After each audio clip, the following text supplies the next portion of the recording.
There's nothing new in the world of education except when you're trying to find a great school for your child, so he or she can get a better education. But where does the money go to this? I mean, class number 25, like $10,000 per student. Or people, think about it. For class number 25, you would have to spend. It'd be like $200,000 per student. Where does the money go? It's not going to the teachers, and it's certainly not going to us taxpayers. If you think about it, because seriously, if you really think about it, we pay taxes. On April 15th, the tax deadline is coming, so we pay that tax. And then that tax money that we paid Uncle Sam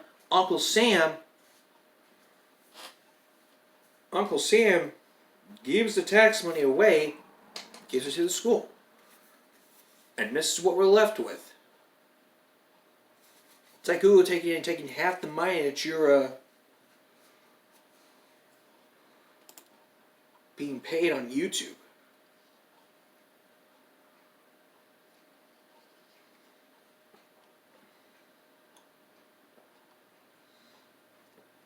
Today we're focusing in on public school versus private school.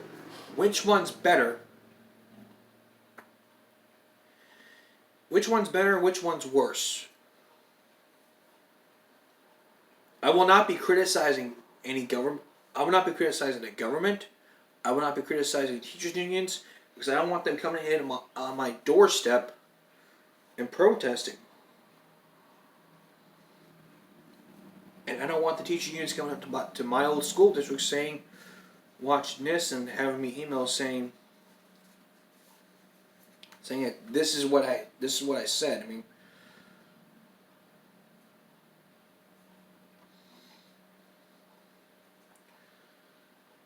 what you really have to understand here is that many kids prefer paying for education over the free education. The dumb reason why is because many people decide to skip class to play video games.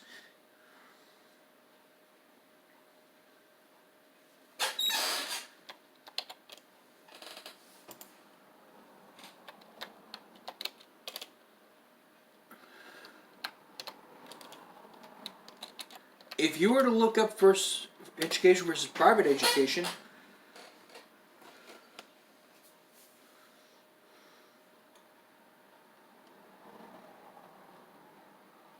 it would give you the very latest from like a month ago.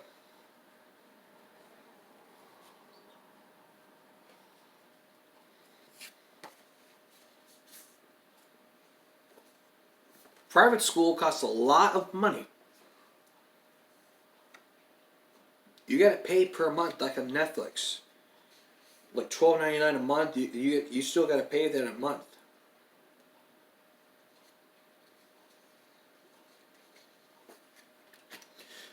But according to fatherly.com,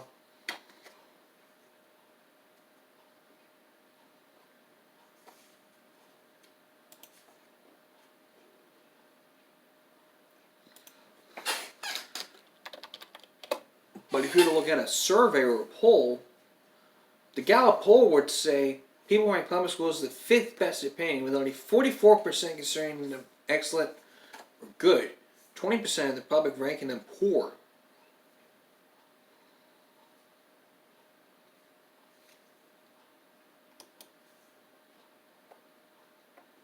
Many people prefer the private school but this is the focus in. What we're talking about here is why people would choose private school. The good reason is because they're scared, because they're afraid of being bullied. Listen, I understand where kids are coming from. Like, they don't want to go to school because they hate being bullied. I understand that. I've been there.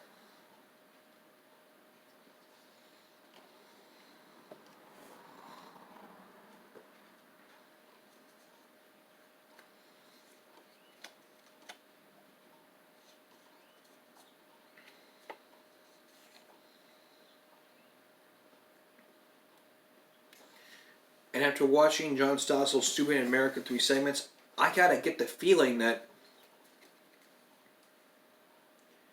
not even one, like, I don't want to do this show and then have the teachers unions watch the show and then show up on my doorsteps saying you criticized our teachers unions.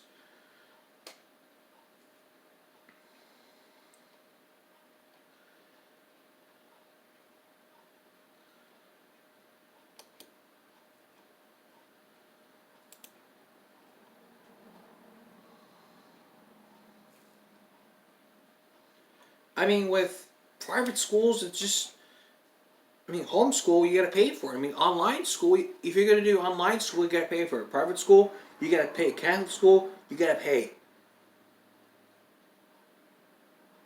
I mean, you tell your parents, well, I'm gonna be dropping out of school, and they're gonna say, no, you're not.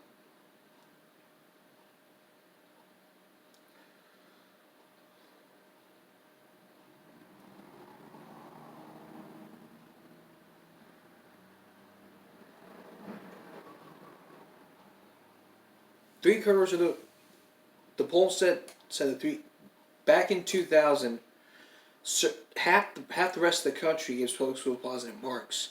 Three-quarters of the poll say they prefer improving the public system compared to 22% who said they want to see vouchers use public money to private school.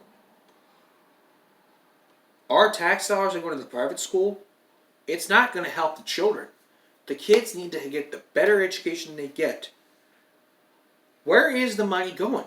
It's not helping the kids. It's going towards new buildings and new assistant principals. That's a waste of our tax dollars. When that money that we paid with our taxes should help out the students. It shouldn't be helping out. It should not be used to be building new stuff. That new bus area right there that was built years ago, that's a waste of money.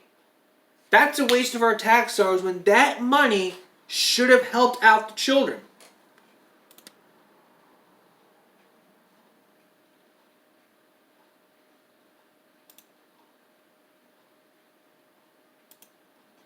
But what about the statistics?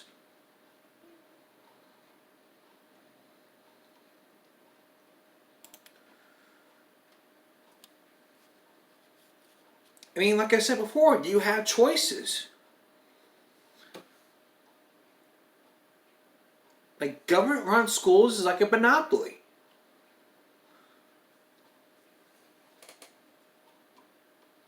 I mean, if you criticize a monopoly, you don't care about kids. Nonsense. I don't want them watching that second part of the segment and them stepping on my doorstep.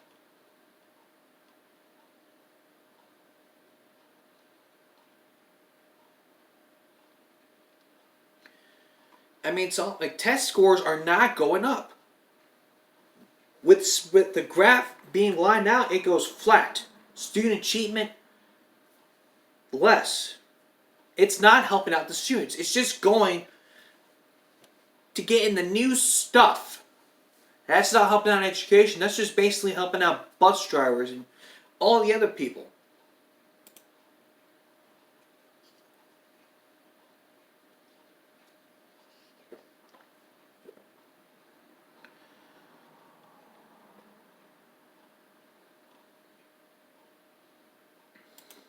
If you look at the test scores for 2019,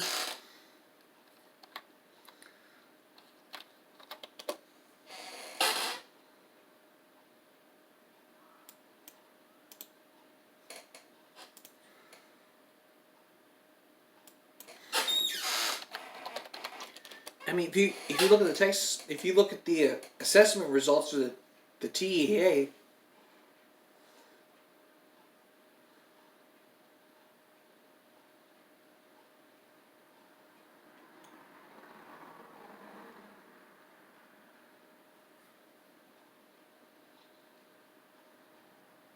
I mean, the only way to find out is just to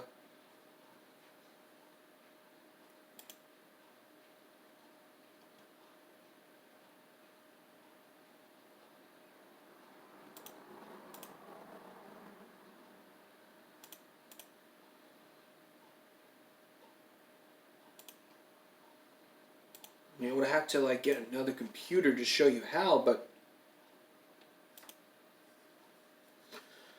let's look at the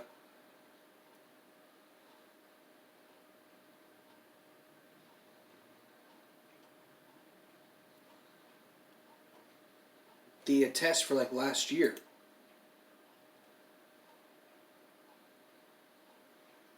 I mean, if you look at the grade 3 reading, the scale score, the red says it did not meet. Approaches meets masters. That's the chart right here. I mean, if you don't pass your test, the schools could be done.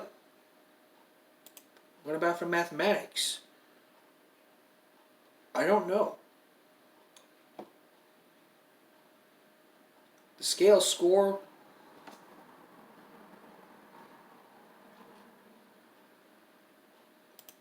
I mean, there ain't no way to just figure it out. You're just going to have to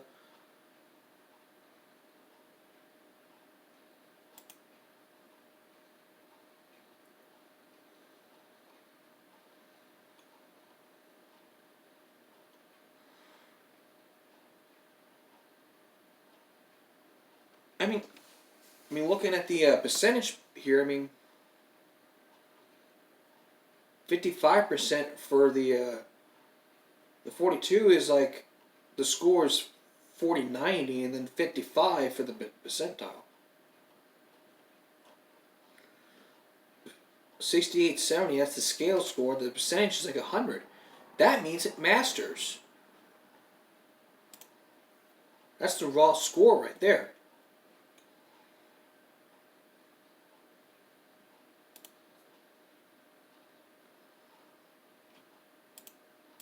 So that's from my state. But still, you have to realize that if your test scores go up, that means more money. That doesn't improve test scores. If your test scores don't improve, that means the money is being wasted. It's like my parents said, you gotta save money. Yes, you do. But many people spend money, and who spends more money? The schools. It's not helping the students. It's helping out to do stuff that we probably don't need. I mean, we need the athletic building, yes. We need the auditorium, yes. But we don't need that. That's just a waste of money.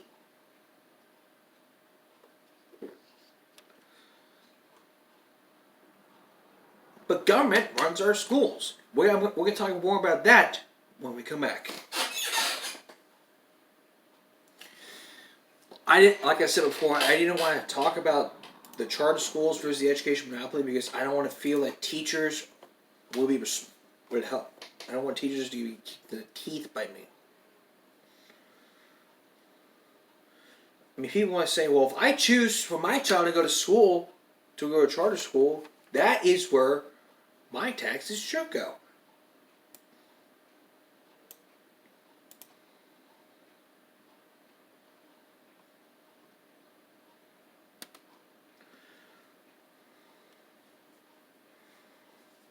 I mean, if you watch John Stossel on Reason TV, you would find out more about the education. It's all about school choice. You can escape the monopoly and find a best school for your child. You have rights. But how is it different? Charter schools, public schools are independent school districts through contracts with state or local boards. As public schools, charter schools are open to children. They don't require entrance exams, cannot charge tuition, and most must participate in state testing and federal accountability programs.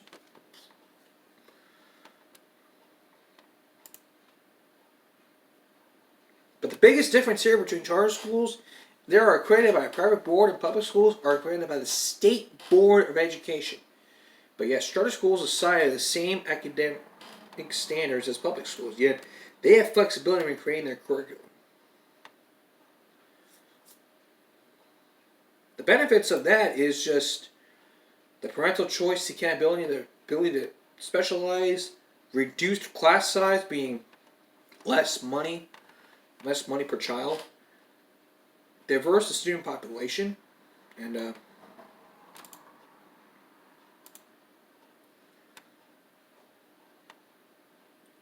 but why are they bad for teachers?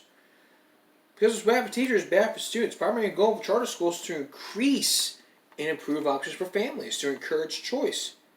And when introduce competition in public schools, they were a business. Competition is good. After watching John Stossel's piece, I'd have to agree with Mr. Stossel. As a matter of fact, if he was here right now on this show, he would have to agree with everything that I say.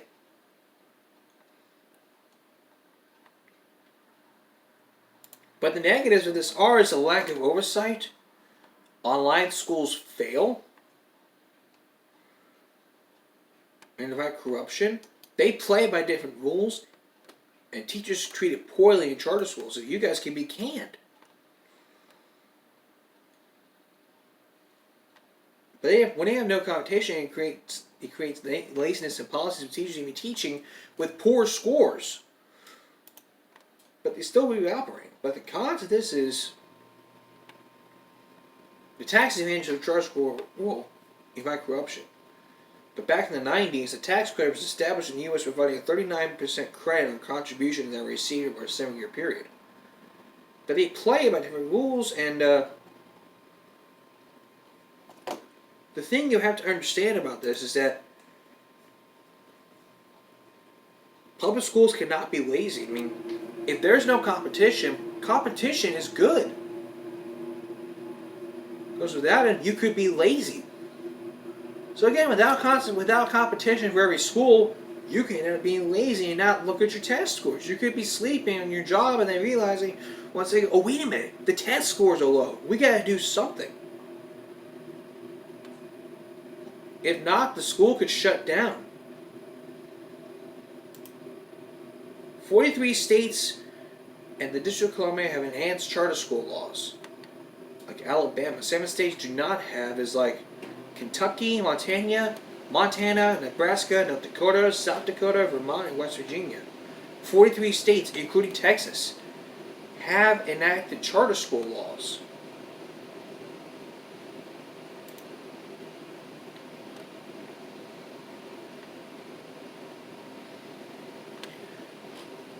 Now the public education on monopoly from an article on davidwees.com.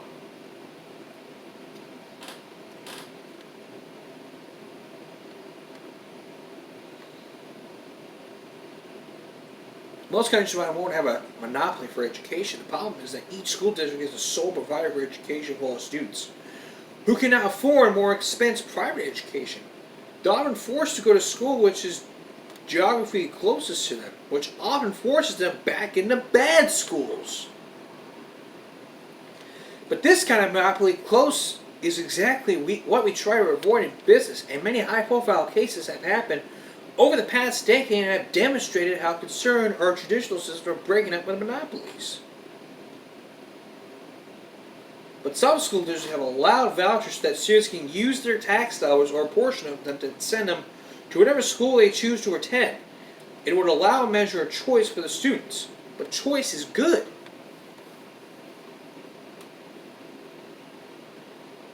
It's like if you decide to watch me. If the government says, nope, you can't watch this guy, he's a bad influence, so you must watch something else. That's generally how it works for schools. It's a lack of clients. But the solution is throw away the cheap standardized tests as measures of school sources.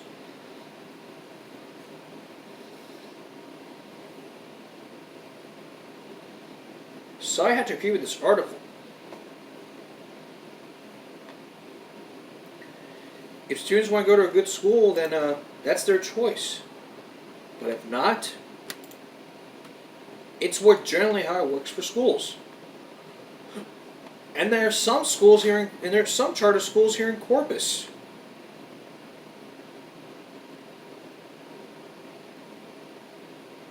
I would like to see these charter schools, see how they're doing, and maybe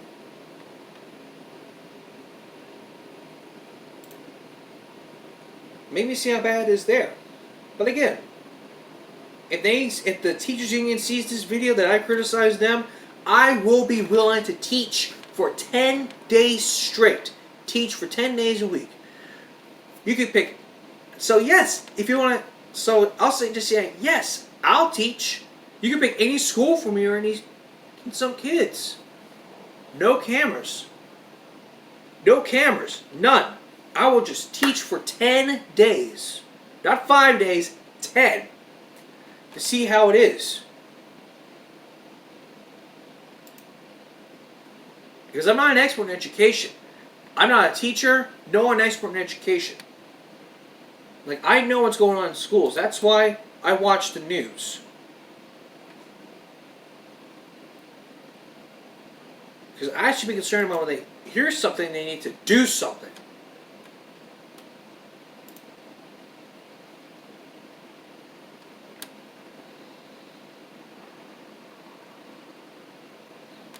So,